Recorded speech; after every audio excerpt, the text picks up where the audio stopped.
యుద్ధములు, తంత్రములు, అపవాది తీసుకొచ్చేటువంటి రకరకాల మరి మనకి వచ్చే శోధనలు, వీటన్నిటి జయించాలంటే ఆ సర్వాంగ కవచం మనకు అవసరం.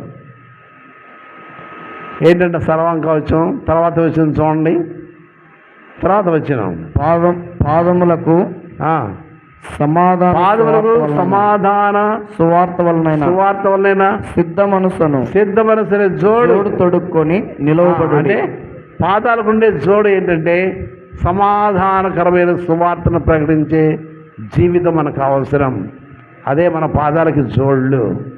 తర్వాత విశ్వాసమనే డాలు పట్టుకొని దాంతో మీరు దుష్టుని అగ్ని బాణములను ఆర్పుటకు శక్తిమంతుల కుదురు. మరియు రక్షణను శిరస్త్రాణము దేవుని వాక్యమును ఆత్మ ఖడ్గము ధరించుకొనుడి ఆత్మ వలన ప్రతి సమయమందును. కాబట్టి ఇవన్నీ ధరించుకున్నప్పుడు శత్రు మనల్ని ఏం చేయలేడు. స్వార్థ ప్రకటిస్తున్నామా? విశ్వాసంలో పెరుగుతున్నామా? దేవునికి వాక్యం అనే ఆత్మ ఖడ్గాన్ని మనం కలిగిన వారమై ముందుకు సాగిపోతున్నామా? ఈ సర్వాంగ కవచం ఎవరికైతే ఉంటుందో వారు శత్రువును జయించగలరు. కనుక ఈ సియోను కొండ, షిరియోను అనే పేరు మీద మనం చూస్తే మన జీవితానికి, మన ఆత్మీయమైన జీవితానికి కవచం మనం ధరించుకున్నామా లేదా అని అనుక్షణం మనల్ని జ్ఞాపకం చేసేటువంటి కొండ. అది మనం ధరించుకోకపోతే ఓడిపోతాం. ధరించుకుంటే శత్రువును జయించిన వారమై మనము జయించిన వారి లెక్కలోకి వస్తాం. జయించినప్పుడు ఏం జరుగుతుందండి? యేసుక్రీస్తు చెప్పాడు కదా, ప్రకటన 3వ అధ్యాయము 21వ వచనం. ప్రకటన 3:21. నేను జయించి నా తండ్రితో కూడా ఆయన సింహాసనం కూర్చున్న ప్రకారము జయించువాని నాతో కూడా నా సింహాసనమందు కూర్చుండనిచ్చేదను. జయ జీవితాన్ని అనుగ్రహించేటువంటిదే ఆ కొండ. సియోను కొండని షిరియోనుగా మనం చూస్తున్నాం. జై జీవితాన్ని మనకు నేర్పించేటువంటి కొండ. పీడబ్ల్యూ సోదరి, మనం ఎలా ఉన్నామో మన జీవితాన్ని మధ్య మనం జ్ఞాపకం చేసుకోవాల్సిన వాళ్ళము. జయిస్తున్నామా, ఓడిపోతున్నామా? అంటే ఎందుకు ఓడిపోతాం? యాకోబు పత్రిక రాశాడు కదా, యాకోబు పత్రిక 1వ అధ్యాయము 12వ వచనం చూడండి. శోధన సహించువాడు ధన్యుడు, అతడు శోధనకు నిలిచిన వాడై ప్రభు తను ప్రేమించు వారికి వాగ్దానం చేసిన జీవ కిరీటం పొందును. దేవుడు కీడు విషయమై శోధింపబడనేరడు. ఆయన ఎవరిని శోధింపడు గనక ఎవడైనను శోధింపబడిన నేను దేవుని చేత శోధింపబడుచున్నానని అనకూడదు. ప్రతి వాడును తన స్వకీయమైన దురాశ చేత ఏడవబడి మరలు కొల్పబడిన వాడై శోధించబడును. చూసారా, మనకుండే దురాశల చేత ఏడవబడి మనము శోధించబడుతున్నాం. కనుక అలాంటి శోధన జయించాలంటే మనం కూడా మనకి దురాశల చేత ఏడవబడకుండా ఉండాలంటే సర్వాంగ కవచం మనకు అవసరం. దాంట్లో ప్రార్థనా జీవితం కనిపిస్తుంది, దాంట్లో విశ్వాసం కనిపిస్తుంది, దాంట్లో వాక్యమనే ఖడ్గం కనిపిస్తూ ఉంది. కనుక ఇవన్నీ మనం ధరించుకొని అట్లే సువార్త చెప్పేటువంటి పాదాలను మనకు కనిపిస్తూ ఉన్నాయి. కనుక ఇవన్నీ మనం కలిగిన వారమై ఎప్పుడైతే ఏది పోగొట్టుకోకుండా అన్నింటినీ అనుసరిస్తూ ఉంటుంటామో శత్రువు ఓడిపోతాడు. కనుక జై జీవితాన్ని మనకు నేర్పించే కొండే ఈ షిరియోను అనేటువంటి సియోను కొండ. జ్ఞాపకం చేసుకుందాం. తర్వాత ఇంకోటి చూసాం, అదేంటి? శనీరు కదా. శనీరు, అమోరీలు దాన్ని శనీరు అంటారు అని చదువుకున్నాం.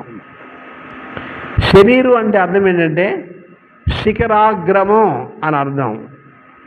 శిఖరాగ్రం అంటే కొండల్లో శిఖరాలు ఉంటాయి చూసారా, ఆ శిఖరంలో ఇంకా పీక్ పాయింట్ అంటారు ఇంగ్లీష్లో దాన్ని.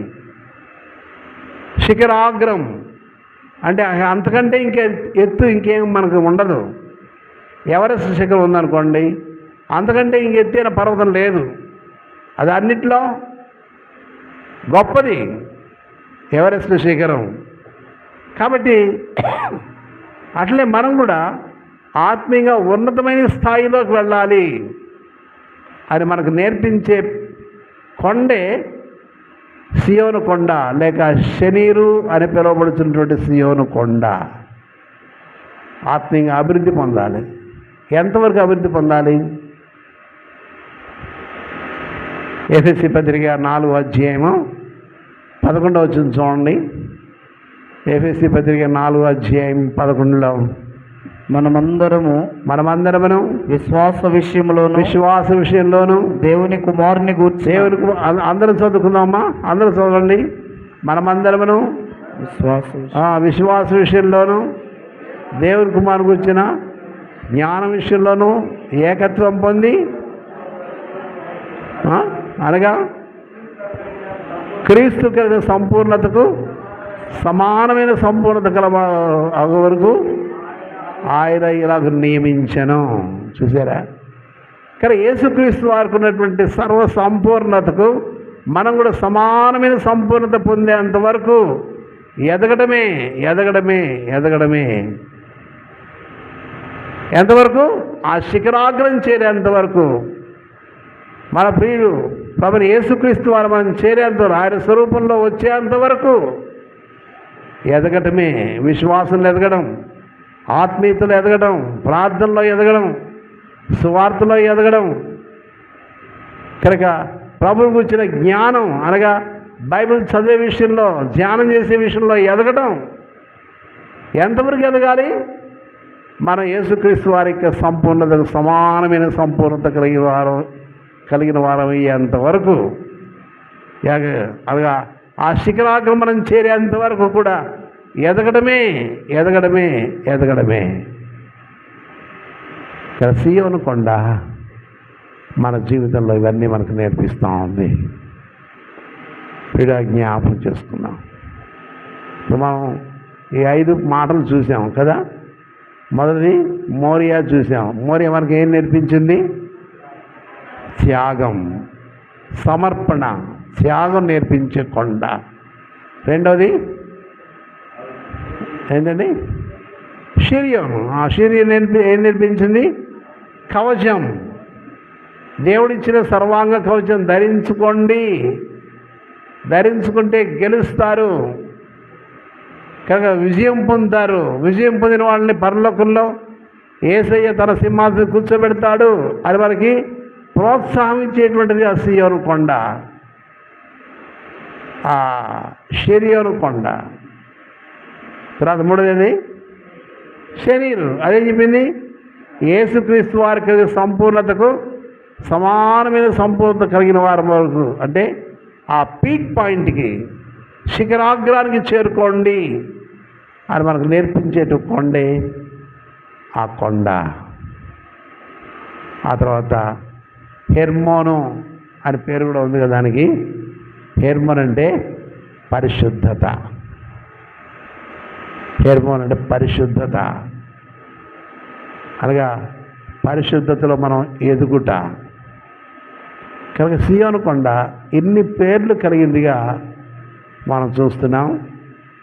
మనం కూడా ఆ సియోను కొండవలే ఉండి ప్రభుకి విశ్రాంతినిచ్చే వాళ్ళంగా, ఆయన మాట వినేవాళ్ళంగా, ఆయన మార్గంలో నడుచుకునే వాళ్ళంగా, ఆయన చిత్తానుసారంగా ప్రవర్తించే వాళ్ళంగా ఉంటే ఆయనకి మనం నెమ్మది కలిగించిన వాళ్ళంగా అవుతాం. అలానే హెర్మోను అనగా పరిశుద్ధత. ఆయన మాట వినటమే ద్వారానే మనకు పరిశుద్ధత కలుగుతుంది. దేవుడు ఏర్పరచుకున్నవాడే పరిశుద్ధుడు, తన్ను తాను ప్రకటించుకున్నవాడు పరిశుద్ధుడు కాడు. ఎక్కడుంది మాట? ఎక్కడండి? సంఖ్యాకాండం 16వ అధ్యాయంలో మనం చూస్తాం. సంఖ్యాకాండం 16వ అధ్యాయంలో 4వ వచనం ఏదో అనుకుంటా. అక్కడ రాస్తాడు ఎవరి యెహోవా ఏర్పరచుకున్నవాడే పరిశుద్ధుడు. చూడండి మాట. తనవాడు ఆ, ఆ, ఆ,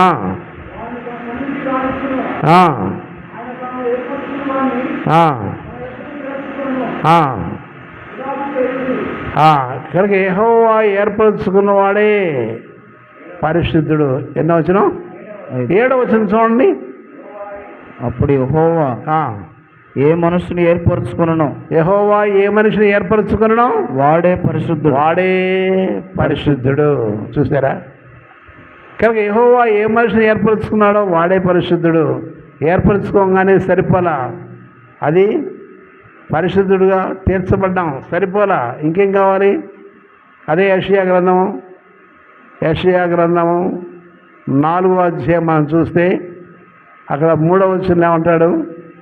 యెషయా గ్రంథం 4వ అధ్యాయం 3వ వచనంలో సియోనులో శేషించిన వారికి, సియోనులో శేషించిన వారికి, యెరూషలేములో యెరూషలేములో నిలబడిన వారికి, అనగా జీవం పొందుటకై జీవం పొందుటకై యెరూషలేములో దాఖలైన ప్రతి వారికి పరిశుద్ధుడని పరిశుద్ధుడు అని పేరు పెడతారు. సియోనులో నిలబడాలా? ఎన్ని ఆటుపోట్లు వచ్చినా నిలబడాలి, ఎన్ని శోధనలు వచ్చినా నిలబడాలి, ఎన్ని ఆటంకాలు వచ్చినా నిలబడాలి, కొట్టుకొని పోకూడదు, నిలబడాలి. కష్టం వచ్చింది నిలబడాలి, శ్రమ వచ్చింది నిలబడాలి. ఒకసారి యేసుక్రీస్తు వారు కూడా ఒక చక్కని సాక్ష్యం చెప్పాడు శిష్యుల గురించి.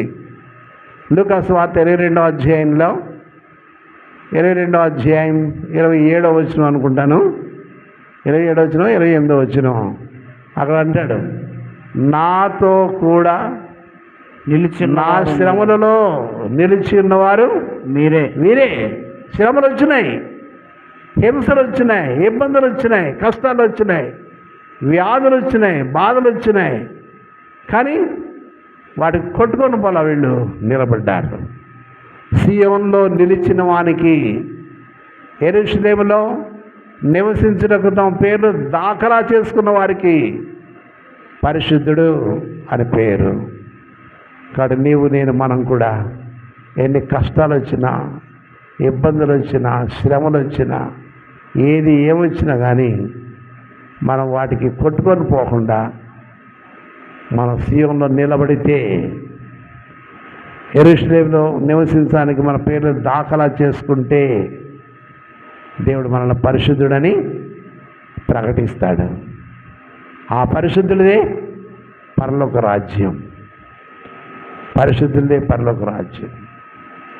మనుషులు చనిపోయిన తర్వాత మనం సహజంగా ఏం చేస్తాం? ప్రభునందు నిద్రించిరి అంటాం. ఇక సమాధి చేసేటప్పుడు వాళ్ళు పరలోకంలో చేరారు అట్లా ఇట్లా అని చెప్తాం కదా. కానీ పరలోకంలో చేరారో లేదో బైబిల్ చెప్తుంది చూడండి. చచ్చిపోయిన ప్రతి ఒక్కళ్ళు పరలోకంలో చేరరు. బైబిల్ పట్టుకున్న వాళ్ళందరూ పరలోకంలో చేరరు. ఎవరు చేస్తారంట? ప్రకటన గ్రంథము, ప్రకటన 7వ అధ్యాయం 13వ వచనం చూడండి. ప్రకటన గ్రంథము 7వ అధ్యాయం 13వ వచనం. పెద్దలలో ఒకడు తెల్లని వస్త్రములు ధరించుకుని ఉన్న వీరెవరు, ఎక్కడి నుండి వచ్చిరని నన్ను అడిగాను. అందుకు నేను అయ్యా నీకే తెలియననగా అతడు ఇలాగ నాతో చెప్పెను, వీరు మహాశ్రమల నుండి వచ్చి గొర్రెపిల్ల రక్తములో తమ వస్త్రములను ఉతుక్కొని వాటిని తెలుపు చేసుకొని. చూసారా? కనుక మన ఆత్మలు చనిపోయిన తర్వాత, ఈ లోకాన్ని విడిచిపెట్టి వెళ్ళిపోయిన తర్వాత దేవుని సమక్షంలో చేరతాయి. అక్కడ దేవుడు పరీక్షిస్తాడు, దూతలు పరీక్షిస్తాడు. ఏమని? ఈ ఆత్మ మీద, భూలోకంలో చనిపోయి మన దగ్గరకు వచ్చినటువంటి ఈ ఆత్మ మీద యేసుక్రీస్తు వారి రక్తం కనిపిస్తుందా? యేసుక్రీస్తు వారికి రక్తం కనిపిస్తుందా? వీళ్ళకి ఎన్నెన్నో శోధనలు రావచ్చు, శ్రమలు రావచ్చు, గొప్ప గొప్ప ఆపదలు రావచ్చు. ఈ పరిస్థితులన్నింటిలో యేసుక్రీస్తు వారి రక్తం వారి మీద కనిపిస్తుందా అని చనిపోయినటువంటి ఆత్మ మీద యేసుక్రీస్తు వారి రక్తం కనుక కనిపిస్తూ ఉంటుంటే వారిని పరలోకంలోకి అలౌ చేస్తారు, రాణిస్తారు. ఆ రక్తం కనబడకపోతే పరిస్థితి ఏంటి? తట్టుకోలేని పరిస్థితి వస్తుంది. కానీ యేసుక్రీస్తు వారి రక్తం మనకు కనబడాలి.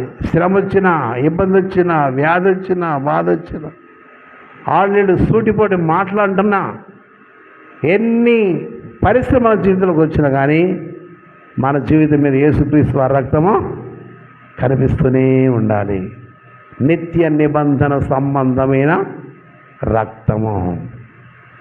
ఆ రక్తము మన మీద కనిపించినప్పుడు అప్పుడే మనం పరిశుద్ధులం, అప్పుడే మనము నిర్దోషులం, అప్పుడే నిష్కల్మషులం, అప్పుడే ముడత, మత్స, డాగు, కళంకం లేకుండా ఉన్నటువంటి పరిశుద్ధులం, మహిమగల సంఘము. ఇవన్నీ పర్యాయ పదాలు. కనుక అటువంటి వారిని దూతలు పరలోకంలో చేర్చుకుంటూ ఉన్నారు. ప్రియుడ జ్ఞాపకం, పరిశుద్ధులు మాత్రమే పరలోకంలో చేరతారు. ఈనాడు మన పరిస్థితి ఏంటి? మన జీవితం ఏంటి? ఒకసారి మన జీవితాన్ని మనం పరిశీలించుకోవడానికి ప్రయత్నం చేద్దాం. కాబట్టి సీయోను ఈ 5 విషయాలు మనకు నేర్పిస్తూ ఉంది. కాబట్టి మనం కూడా ఇవన్నీ మనం వంట పట్టించుకొని హృదయంలో వాటిని మనం చేర్చుకొని ఆ ప్రకారంగా జీవించినప్పుడు అప్పుడు ప్రభు అంటాడు ఏమని? ఇది నేను కోరినటువంటి స్థలం. మళ్ళీ చదవండి అన్నమాట. కీర్తన 132 కీర్తన 11వ వచనం. యెహోవా సీయోనును ఏర్పరచుకొని ఉన్నాడు, తనకు నివాస స్థలముగా దానిని కోరుకొని ఉన్నాడు. ఇది నేను కోరిన స్థానం, ఇది నిత్యము నాకు విశ్రామ స్థలముగా ఉండును. ఇక్కడనే నేను నివసించను అని పర్టికులర్గా నిన్ను గురించి చెప్తాడన్నమాట.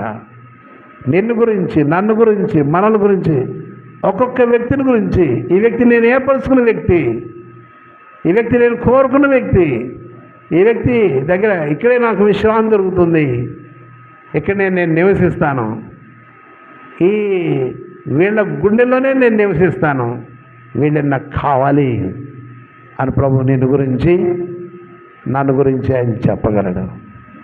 మనం ఆ విధంగా లేకపోతే నిరుత్సాహపడతాడు, మనం చూసి ఆయన వాపోతాడు. కడవరి జ్ఞాపకం చేసుకుని మనందరం కూడా దేవుడు ఏర్పరచుకున్న వ్యక్తులుగా ఉందుముగాక.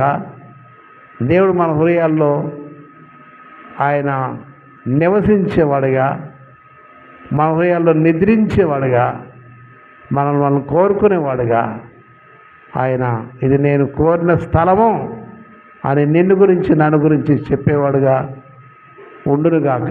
దేవుడి స్థలాన్ని ఇంకా విస్తరింపచేసి ఇక్కడి నుంచి అనేక మందిని ప్రభు తన పరిశుద్ధమైన కార్యం కొరకై లేపుకునుగాక. ఆమేన్. ప్రార్థన చేసుకుందాం.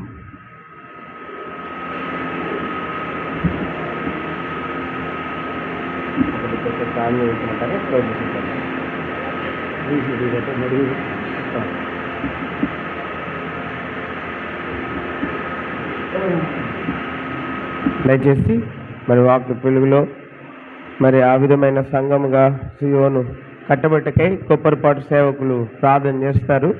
ఒక సేవకురాలు కూడా ప్రార్థన చేస్తారు. దాని తర్వాత ప్రకటనలు వింటాము. దాని తర్వాత ఆఖరి ప్రార్థన ఆశీర్వాదం మనం చేసుకుంటాం.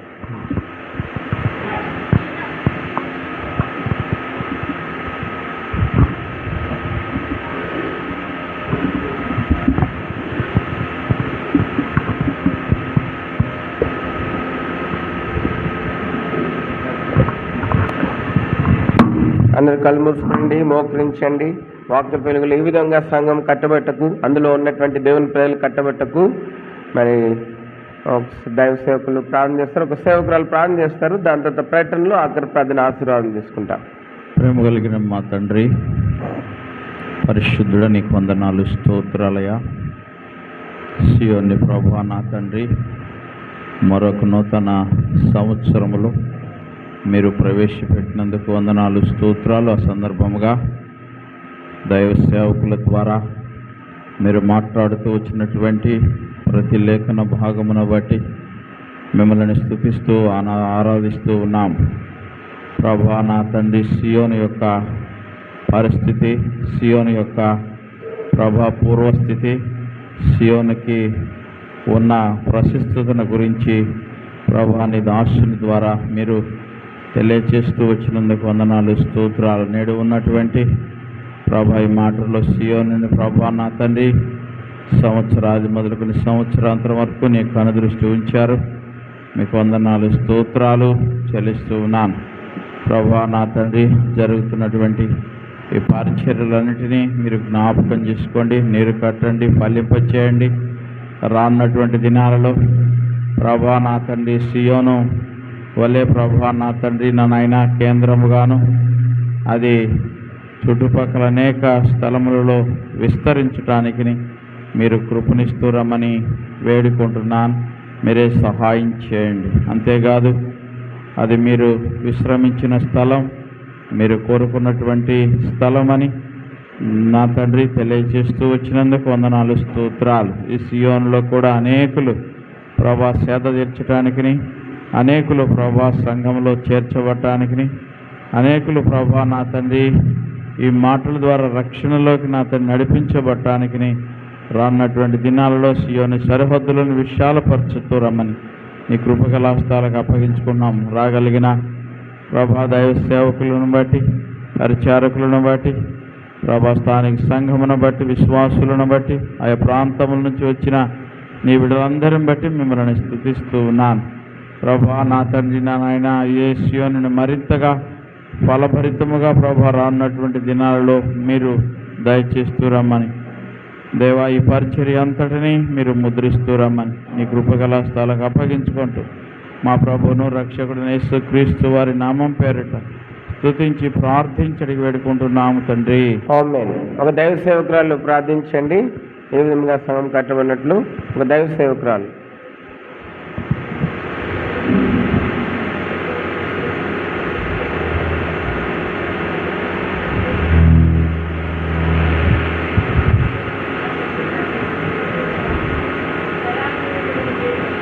చేసినందుకై మీకు వందనములు చెల్లిస్తూ ఉన్నాను. సియోను అనుభవాలను మీ దాసుని ద్వారా మా ముందుంచినందుకై మీకు వందనములు ప్రభువా. అవును తండ్రి, సియోను ప్రభా నా తండ్రి నాయన నా ప్రభా ఉన్నతమైనది గాను, పరిశుద్ధమైనది గాను, కవచము లాంటిది గాను ప్రభా నా తండ్రి నాయన పలు విధాములుగా మీరు మాట్లాడుతూ వచ్చినారు ప్రభువా. నీకు వందనములు. రానున్న దినాల్లో ఈ సియోను ప్రభా నా తండ్రి నాయన ఒక ఉన్నతమైనదిగా అభివృద్ధి పొందినట్లుగా మీరు సహాయం చేయండి ప్రభా. నీ పరిశుద్ధతలో నిలిచి నాయన నా ప్రభా నీ ఏర్పాట్లో ఉన్న సంఘంగా మీరు దీన్ని సిద్ధపరచండి ప్రభా. కృప చూపించమని వేడుకుంటూ ఉన్నాను. సహాయం చేయండి దేవా. అంత మాత్రమే కాదు, ఈ సియోను ఈ చుట్టుపక్కల ప్రాంతానికి ఒక పరిశుద్ధ కవచముగా మీరు ఏర్పరచుకోమని వేడుచూ ఉన్నాను. రానున్న దినాలలో ఈ సియోను ప్రభా నా తండ్రి నాయన ప్రభా అంతకంతకు అభివృద్ధి పొందేదిగా సిద్ధపరచండి. ఈ సియోను వాసులు కూడా జ్ఞాపకం చేసుకోండి ప్రభా. శక్తి చేతనైనను బలము చేతనైనను కాక నీ ఆత్మ చేత సమర్పణతో సంఘం కొరకు పాటుపడేవారుగా మీరు సిద్ధపరచండి. ఆ రీతిగా తమ వంతులో తాము నిలబడినట్లుగాను అయా నా తండ్రి అనేకమైన నూతన ఆత్మల కొరకు పోరాడేవారుగాను ఈ బిడ్డలు మీరు శక్తిమంతులుగా నిలుపుతూ రమ్మని వేడుకుంటూ ఉన్నాను. లోకంలో ప్రభా ఎన్నో శోధనలు ఉన్నాయి, కీడు ఉన్నది ప్రభా, అపవాది తంత్రాలు ఉన్నాయి, దురాత్మల సమూహం ఉన్నది. వాటన్నిటిని నా తండ్రి తాళుకునేదిగా ప్రభా నా తండ్రి నాయన నీవిచ్చే సర్వాంగ కవచం ప్రతి బిడ్డ ధరించిన వారై ప్రభా నా తండ్రి నాయన ఎల్లప్పుడూ సంసిద్ధులగునట్లుగా సియోను వాసులు సిద్ధపరచమని వేడుస్తూ ఉన్నాను. కనికరం చూపిస్తూ రమ్మని ప్రార్థిస్తూ ఉన్నాను. ఈ జీవం గల సంఘంలో అనేకులు నా ప్రభా దాఖలై పరిశుద్ధులుగా నిలవబడినట్లుగా మీరే సిద్ధపరచండి ప్రభా. ఈ రీతిగా రానున్న దినాల్లో ఈ సియోన్ని అంచెలంచెలుగా ఆశీర్వదిస్తూ రండి. బలమైన సియోనుగా మహాదుర్గముగా ఉంచుతూ రమ్మని ప్రార్థిస్తూ ఉన్నాను తండ్రి. నీ కృప నా తండ్రి సియోనుపై ఆవరింప చేయండి. నీ సాహస కార్యాలు సియోను పక్షంగా జరిగించండి. నేను నా ప్రభా నా తండ్రి నాయన నీలో జీర్ణించుకునేవారుగా ఈ బిడ్డలను సిద్ధపరచమని వేడుస్తూ ఉన్నాను. మీరే సహాయం చేయమని ప్రార్థించుకుంటూ చేయబడిన ఈ పని పరిచర్యను నీరు కట్టి ఫలింప చేయమని నీ దాసులను బట్టి మరొకసారి వందన స్తుతి స్తోత్రాలు చెల్లిస్తూ మా ప్రభువును ప్రియరక్షకుడైన యేసుక్రీస్తు వారి ఘనమైన నామంలో స్తుతించి ప్రార్థించి అడిగి వేడుకుంటున్నాను తండ్రి. ఆమేన్. కూర్చోనండి. ఇప్పుడు మనం అనౌన్స్మెంట్స్ ఉంటాం.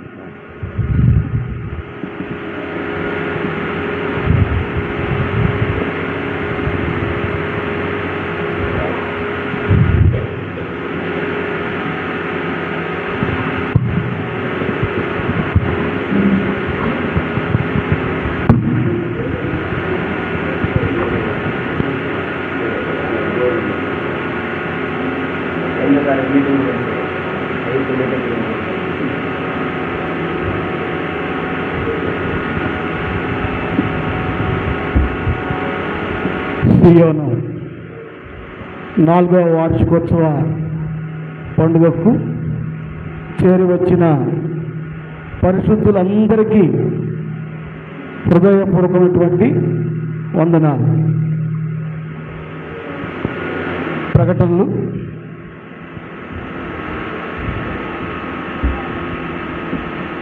రేపు శుక్రవారం కూడా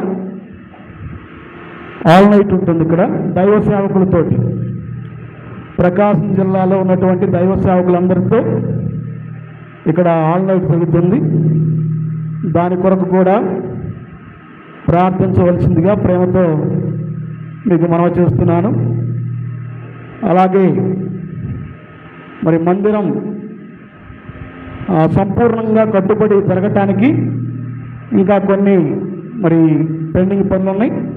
ఇవన్నీ కూడా దేవుడు మాకు ఇచ్చినటువంటి సమయంలో సంపూర్ణంగా దేవుడు పూర్తి చేయబడలాగున ఈ యొక్క మరి మనవిని కూడా మీ యొక్క ప్రార్థనలో జ్ఞాపకం చేసుకోవాల్సిందిగా ప్రేమతో ప్రభు పేరట మనవి చేస్తున్నాను. అలాగే మందిరం మరి ప్రతిష్ఠ చేయబడాలి. ఇది కేవలం వార్షికోత్సవం అని మాత్రమే ఈరోజు ఇక్కడ జరుపుకుంటున్నాం. ప్రతిష్ఠ ఉంది. అది అన్నవాళ్ళు ఇంకా డేట్ తెలియపరచాలి. ఆ డేట్ తెలియపరిచే దాని కొరకు మందిరం ప్రతిష్ఠ చేయబడే దాని కొరకు మీరందరూ కూడా ప్రార్థన చేయవలసిందిగా ప్రేమతో ప్రభు పేరట మనవి చేస్తున్నాను. అలాగే ఈ దినం మరి పిలవగానే మరి ప్రాముఖ్యంగా ఐజియా డానియల్ అన్న మరి అధ్యక్షతన మరి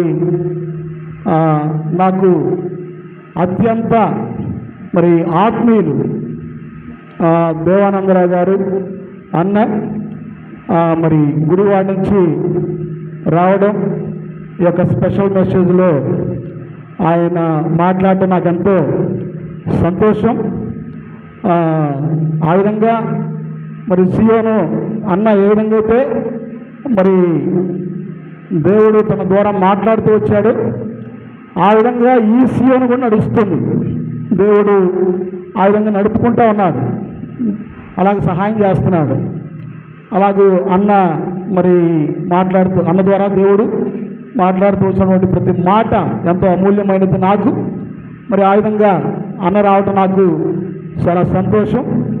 అలాగే మరి పుష్పరాజన్న మరి ఆరాధన వర్తమానంలో వాడబడుతూ వచ్చారు. మరి చాలా ఆత్మీయంగా మరి ఏ విధంగా ఆత్మీయంగా మందిరం కట్టబడాలనే దానిపైన ఎంతో మరి అన్న తెలియపరుస్తూ అన్న ద్వారా దేవుడు మాట్లాడుతూ వచ్చారు. ఇలాగా మాకు ఆత్మీయంగా దేవుడు మరి ఈ యొక్క మందిరం కట్టబడటానికి కానీ ఆత్మీయంగా ఈ యొక్క పరిచయం జరగటానికి కానీ దేవుడు మాకెంతో సహాయం చేస్తూ ఉన్నాడు. మరి ఆ విధంగా ముందు భవిష్యత్తులో కూడా ఈ మందిరం ఇంకా దేవుడి చిత్తంలో, మనుషుడు కాదు కానీ దేవుడి చిత్తంలో ఈ యొక్క పని పరిచర్య దేవుని యొక్క మరి మహిమ ఇక్కడ కనపడలాగా నిత్యం కనపడలాగిన ప్రార్థించవలసిందిగా ప్రేమతో ప్రభు పేరిట మనం చేస్తున్నాను. ఇప్పటికే కొంత కాలాతీతమైంది. మరి కొంత అంటే కొన్ని పనుల్లో ఈ కరెంటు పవర్ లేదు, దానివల్ల కొంత అననుకూలత ఏర్పడింది. దేవుడు చిత్తమైతే దాన్ని కూడా సకాలంలో దేవుడు సహాయం చేయలాగిన అక్కడ కూడా తీర్చబడలాగిన దాని కొరకు కూడా ప్రార్థించవలసిందిగా మనం చేస్తున్నాను. దాదాపుగా దేవుడు అంత మందిరాన్ని నిర్మిస్తూ వచ్చాడు. ఒక గేటు, కరెంటు, చిన్న చిన్న ఇక ఈ రెండే పెద్ద మరి ఉన్నవి. వీటి కొరకు కొంచెం ప్రార్థన చేయండి. దేవుడి చిత్తమైతే మరి ప్రతిష్ట విషయం, ప్రతిష్ట డేట్ చెప్పడానికి ముందే, ప్రతిష్ట చేయడానికి ఏదైతే డేటు మనకి ఇవ్వబోతున్నారో ఆ డేట్ రాకముందే, డేట్ చెప్పే తేదీ నాటికి ఇవన్నీ కూడా పూర్తి చేయబడలాగున, దేవుడు సహాయం చేయలాగున, ఈ మందిరం అంతా కూడా పూర్తిగా నిర్మింపబడలాగున మీ యొక్క ప్రార్థనలో జ్ఞాపకం చేసుకోవాల్సిందిగా మనం చూస్తున్నాను. అలాగే దీనికి కూడా మరి ఎంతోమంది సమర్పణ కలిగినటువంటి వారు, మరి సంఘం కానీ, మరి ఆత్మీయులు కానీ, హెబ్రోను కానీ, ప్రాముఖ్యంగా అన్న కానీ, ఇంకా మాకు చేదోడు వాదోడుగా మందిర నిర్మాణానికి సహాయపడిన ప్రతి ఒక్కరికి వాళ్ళు అది ఇప్పుడు అన్న చెప్పినట్లుగా వాళ్ళ త్యాగం, అది వాళ్ళ త్యాగం, సమర్పణ త్యాగంతో వాళ్ళు చేశారు. దాన్ని దేవుడు నిలబెట్టాడు అంతే. వాళ్ళు చేసినటువంటి ఆ సమర్పణ త్యాగంతో కూడినటువంటి పనే ఈ మందిరం.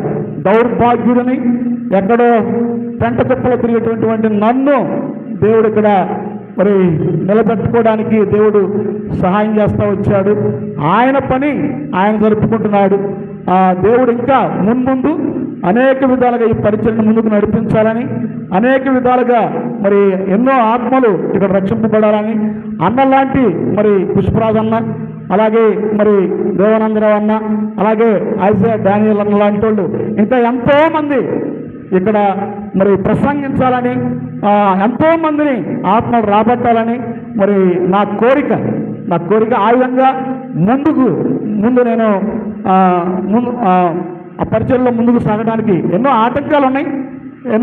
ఇక్కడ దాకా రావడానికి మామూలుగా రాలేము, కానీ దేవుడు ఆటంకాలన్నింటినీ కూడా సరళం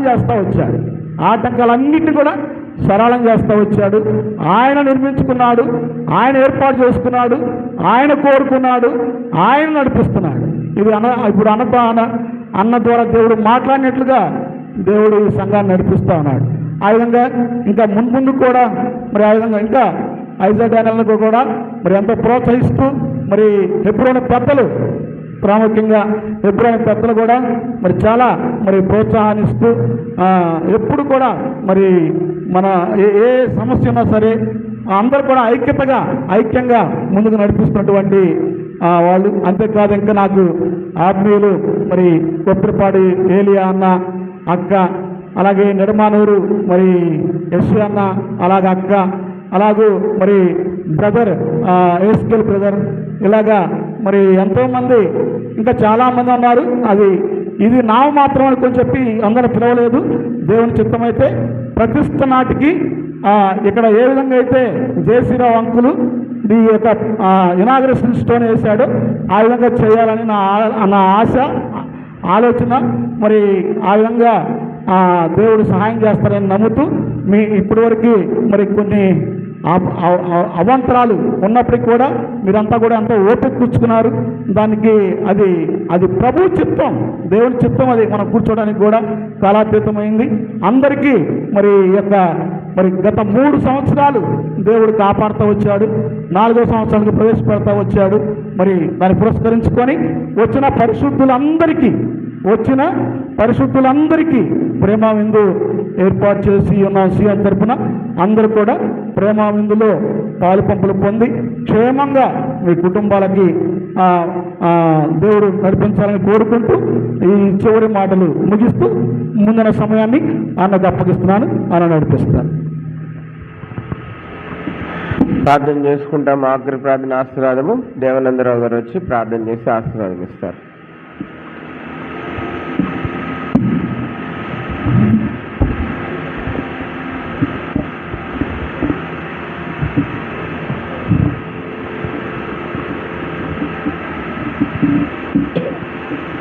పరలోకమైన మా తండ్రి, పరిశుద్ధుడైన మా దేవ, మీ ప్రియ కుమారుడు యేసుక్రీస్తు వారి నామమున బట్టి స్తోత్రములు.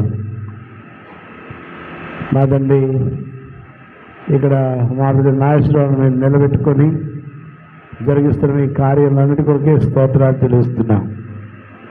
లేని వాటిలో నుండి మీరు ఉన్నట్లుగా సమస్తాన్ని పిలిచేటువంటి దేవుడు, మృతులను సజీవులుగా చేసే దేవుడు మా దేవా, మీకు స్తోత్రములు. మా తండ్రి, సాయంకాలం వచ్చినటువంటి వారందరి కొరకే మీకు వందనాలు తెలుస్తుంటున్నాం. మా తండ్రి, మా సహవాసం ఆశీర్వాదకరంగాను దీవెనకరంగాను చేసి మీరు మహిమ పొందండి. మీ సన్నిధి మాకు తోడుగా ఉంచమని వేడుకొంచున్నాం. అంతేకాదు మా భోజన సహవాసం కూడా ఎంతో ఆశీర్వాదకరంగా చేయండి.